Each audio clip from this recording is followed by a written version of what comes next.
Today is the first video in a series of videos taking a look at the quarterback prospects in this 2014 NFL Draft. And I hope to be able to do the same thing between now and the beginning of May before the NFL Draft, which with each and every position. But I'm starting off with quarterback because ultimately that's the most important position in football and the most, frankly, important position in all of North American professional sports, and I don't even know if it's close. And I figured what better individual to start off my quarterback prospect rankings with than Johnny Football himself, Johnny Manziel. There is no question that he is going to be the most talked about, the most discussed, the most analyzed, the most debated prospect at the quarterback position in this draft, any prospect in this draft, and maybe one of the most analyzed, debated, and discussed, and most controversial, if you will, prospects in the NFL draft that we've seen in a long, long time, maybe ever. And that's not just trying to pump it up. That's serious, real deal, legit stuff. What I've done in the description box is I have posted down there the 9 tools that I'm grading each of these prospects on for the quarterbacks. That's size, arm strength, accuracy, pocket presence, mobility, decision making, mechanics, field vision, and durability. Now, there are some things such as intangibles and leadership and off the field stuff I'm not necessarily throwing into the mix per se. I'm focusing more so on the physical skill sets and what they can do on the football field, because sometimes without me having the ability to interview these people and know how they are in the classroom, so to speak, etc., it's hard for me to really form a full opinion on things like leadership and maturity, off the field behavior or not having it, those type of intangibles. So I try not to grade those. Those are a factor, and for some teams, those are the ultimate deciding factors. So what I'm doing here is, like I said, grading more of the physical skill sets, and it's just one barometer, I think, of the overall picture of these prospects. But it helps me start to put together the Schleg Daddy's big board for the draft, if you will. When you look at Johnny Football, Johnny Manziel, the 2012 Heisman Trophy winner, he brings a lot of positives to the table and he brings a lot of negatives to the table. And ultimately, what it's going to be is it's going to be incumbent upon teams to decipher what's really important to them and what is not. When you look at what Johnny Football does bring to the table, he brings with him, I think, a great kind of never say die attitude, a great moxie, a great courage, where he is not afraid of the moment. He relishes the moment and he savors the moment and lives for the moment. And that's something that I think is very important. You look at him, I think he has really good short to intermediate range accuracy. Obviously, his biggest skill set of all is his mobility. And it's not just his mobility in terms of being able to run with the ball and get some yardage with his feet, but it's his ability to extend plays, buy time with his feet, move around in the pocket, move out of the pocket, and throw both on the run to his right and to his left. As the NFL starts to evolve and change away from the traditional 6'5", 225-pound drop back pocket passer, that's going to become a more and more important skill that NFL teams look for in their starting quarterbacks. Is you're going to have a guy that's going to have to be able to make some plays with his feet and occasionally get some yards with his feet as well. Now, when I look at Johnny Football, another thing that I like about him is he actually has really good field vision. What I mean by field vision is his ability to go through his reads, his ability to recognize defenses before the snap, and his ability to go through his progressions. A lot of times in college football, especially with this proliferation of the spread systems that we see today, a lot of these guys are one read and throw guys, and that's it. It's one read and then you run. And that's not necessarily the case with Manziel. He's actually demonstrated to me an ability to not lock on too much to one receiver, to be able to look off the safety or the defensive back and be able to go through his first, second, and even third option from time to time. Like I said, not something you see a lot of in college football. I think his decision making is better than what he's given credit for, too. It's not perfect. There are times where he sits there and he just kind of heaves the ball up. He throws across his body, and he does do some of that stuff. But when you have somebody like a big 6'5" Mike Evans to throw to, sometimes the best decision is to just chuck it up and trust in the talent around you and trust in your players to be able to make the good play. But Johnny Football doesn't turn the ball over a ton. I didn't really see him the last 2 years force a ton of throws into tight windows or into bad spots. And there were times where he understood, I felt, that he needed to make a play with his feet. And then sometimes he needed to make sure that he found the right person to throw the ball to. Obviously, it could get better. It could always get better. But he was better than I thought he was going to be when I went and really watched him. Now, in terms of some of the weaknesses or some of the areas of opportunity, to use corporate speak to his game, size. A lot of teams are going to be scared off by the fact that he is stretching it if he's 6 foot. He's stretching it if he's 190 or 195 pounds. He's a smallish guy.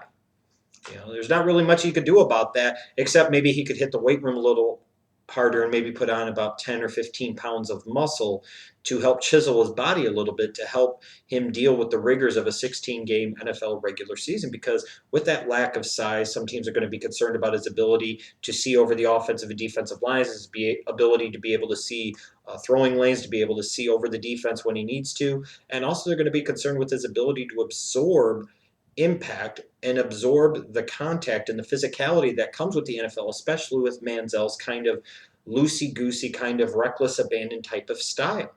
That's going to be a serious question.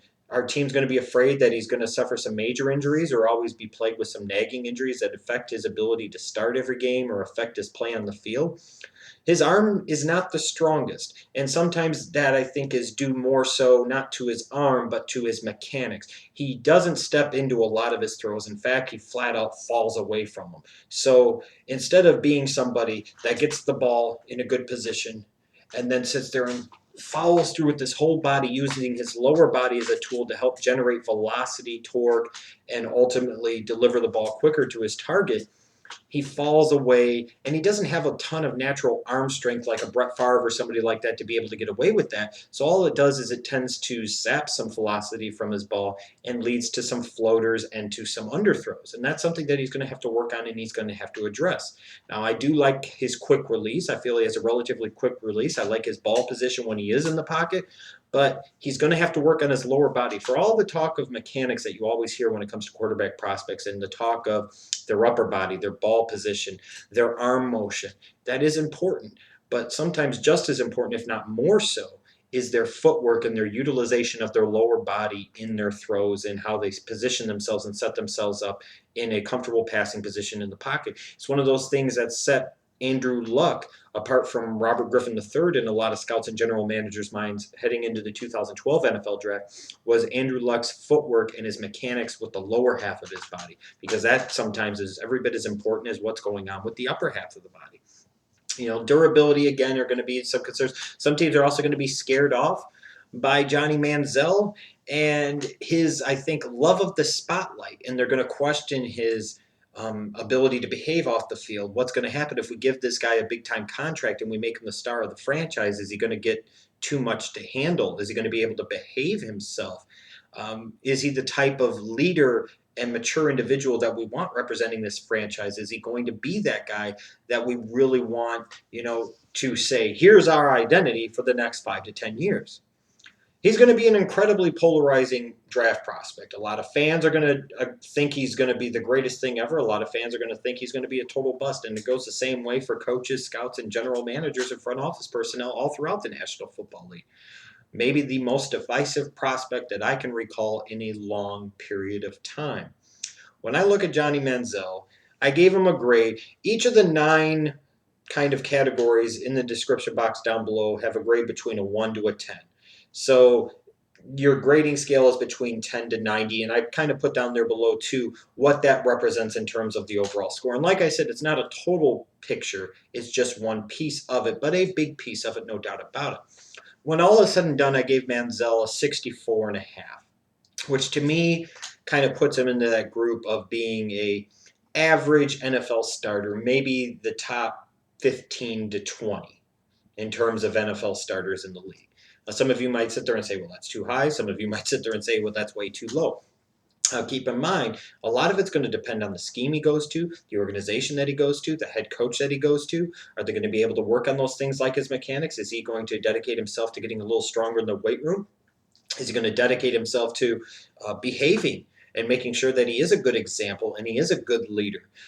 Those are the type of things that you're going to have to figure out. But you cannot deny his mobility. You cannot deny his ability to make athletic plays with his feet. You cannot deny his ability to be able to pull that rabbit out of his hat, if not his ass sometimes, frankly, and make big-time plays.